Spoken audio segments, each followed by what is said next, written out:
Welcome to the Connector Podcast, an ongoing conversation connecting fintechs, banks and regulators worldwide. Join CEO and founder Koen Vanderhoydonk as you learn more about the latest available trends and solutions in the markets.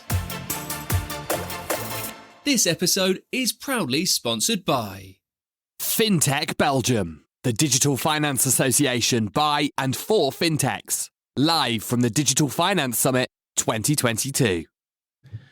Warm welcome to everyone.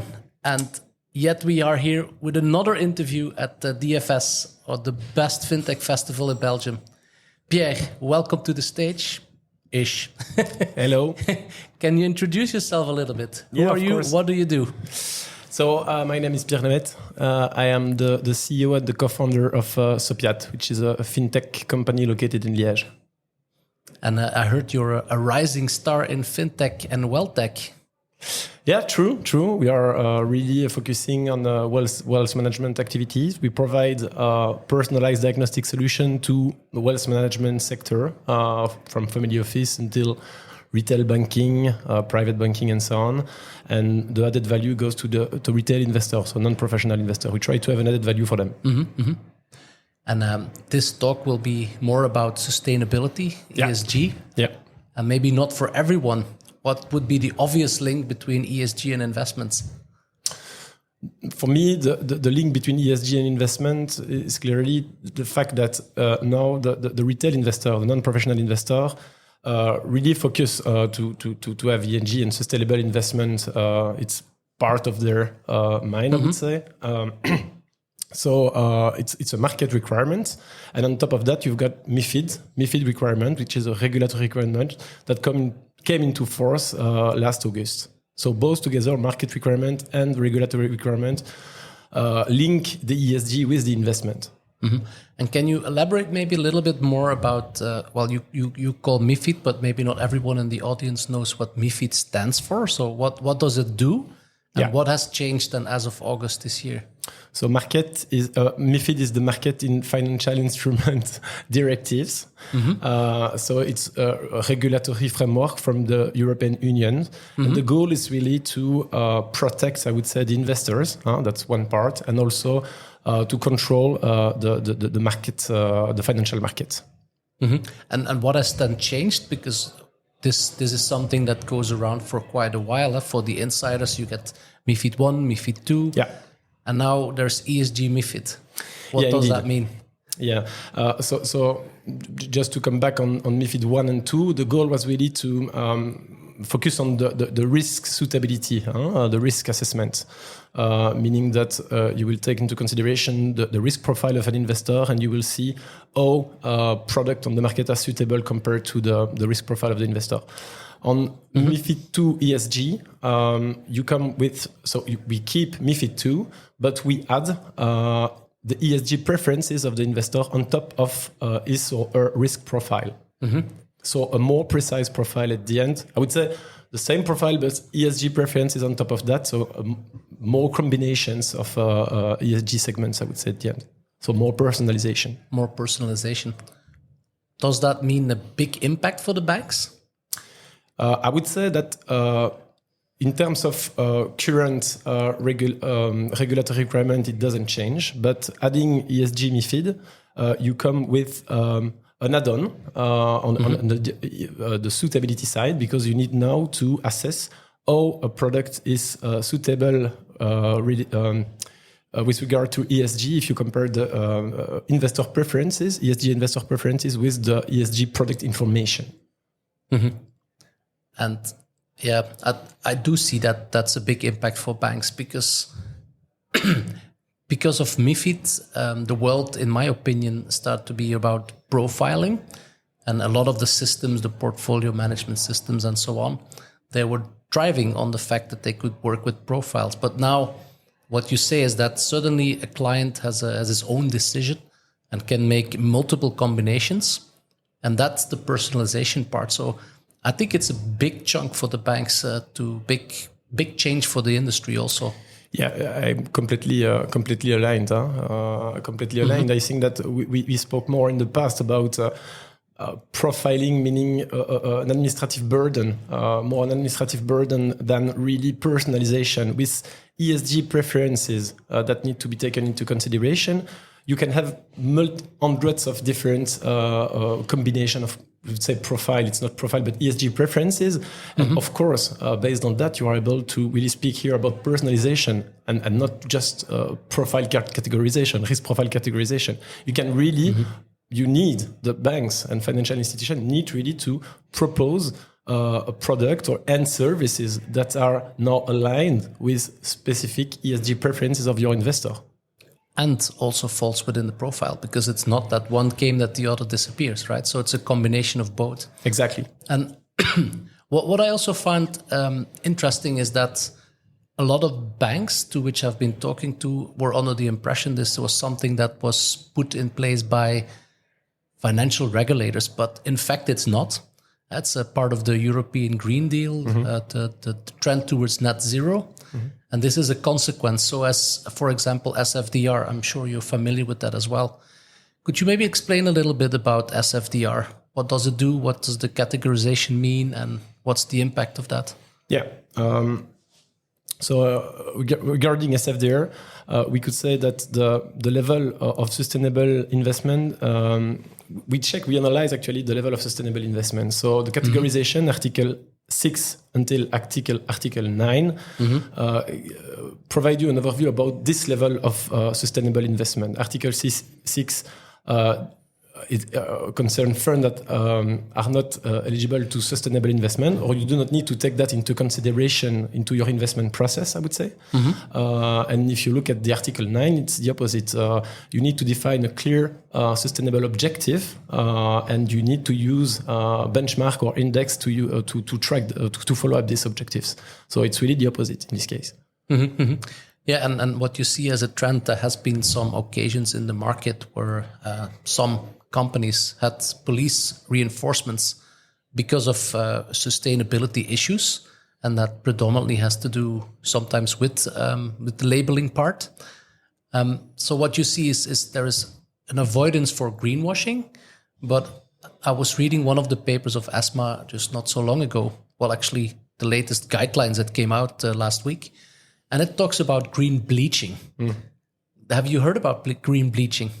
I heard about that. I think that you refer to asset manager that invest in funds that have a clear level of sustainable investment, but do not want to disclaim this sustainability impact because of the regulate. I would say the data issue behind the regulatory requirements. So for me, that's I would say that it's really weird because in one side you want to disclaim that your fund will promote sustainable investment, but on the other hand, there are asset managers that do not want to disclaim that. So yeah, it's a bit difficult to understand, I would say. But is the difficulty not also related to data in general, like not having the availability of ESG data already in the market? Of course, there are still open gray zone, I would say, and issues related to the homogeneity of the data, the transparency of the data, and you could see that different data providers will propose maybe different kind of methodology, and at the end, data, transformed data, for instance. But I think that the current regulation and the forthcoming regulation are doing a great job to avoid this kind of greenwashing and heterogeneity of data at the end. So working on that, I think that we are on the right direction. I would just have to add something. I think that this classification, Article 6 to Article 9, is good in terms of if you look at the asset manager side, if you look at what the market and I would say the retail investor would take into consideration, they are more concerned about the level of sustainability, I would say the sustainable alignment or contribution that a fund could have without defining that or classifying that into Article 6, 9 or 8. They want to say, for instance, this fund is composed of at least 20 or 30% of alignment, SFDR alignment, and compared to their level of preferences, minimum level of preferences, you could do a great job by really assessing the suitability between their minimum preferences and the contribution of the fund. And the choice of the client. And the choice of the client, of course. If they want to invest in specific teams, take into consideration principal adverse impact, specific principal adverse impact. And at the end, we come back to this personalization level. Mm-hmm. Would it be a wrong question to ask you to explain the principal adverse impact? Honestly, I do not have my laptop in front of me, so this question would be a bit difficult. But it's really assessing the impact that an investment could have on the sustainability side, the negative impact that an investment could have on the sustainability side. So, for instance, if a company have more gas emissions than much more gas emission than the benchmark, for instance, then an impact could be detected and retrieved to the reporting that SFDR is required. Requiring. So and then at the same time, it could also be an objective to lower this impact and therefore have a positive impact on a principal adverse impact. Exactly. Yeah. Well, by asking this question, and I know it's a tricky one because it's not easy. I mean, the whole sustainability discussion, especially you with Sopiad, you focused on end customers.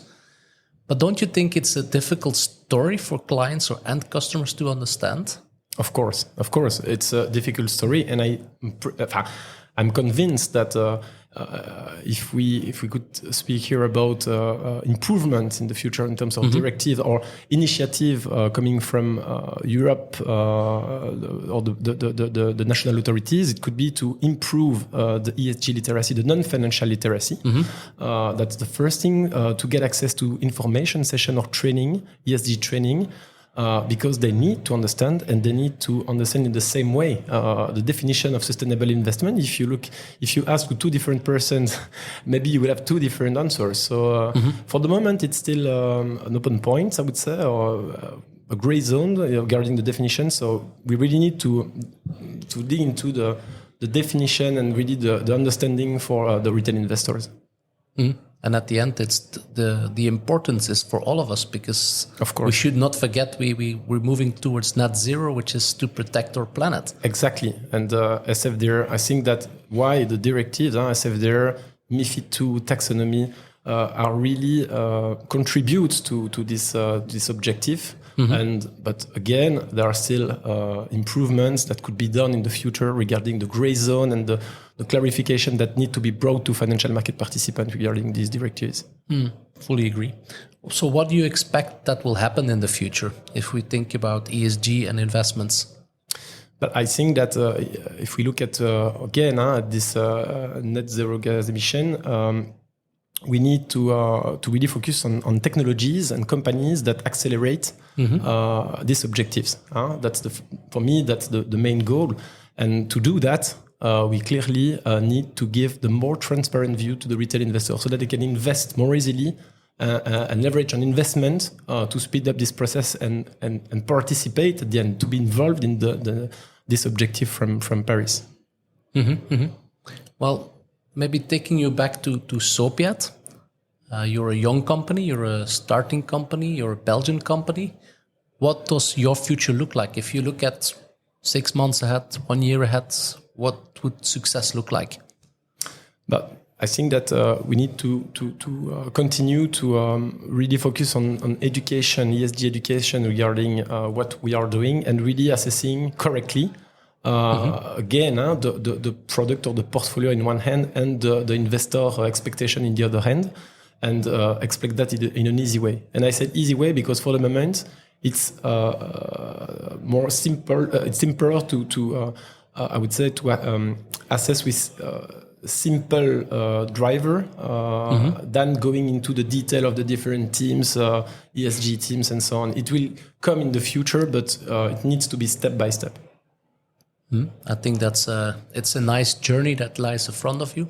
I obviously wish you all the best of luck with that. Thank you very much. And Pierre, thank you so much for this contribution into this podcast. You're welcome. That was a pleasure. Maybe one last question. If participants to this podcast would like to hear more about Sopiad, where do they go?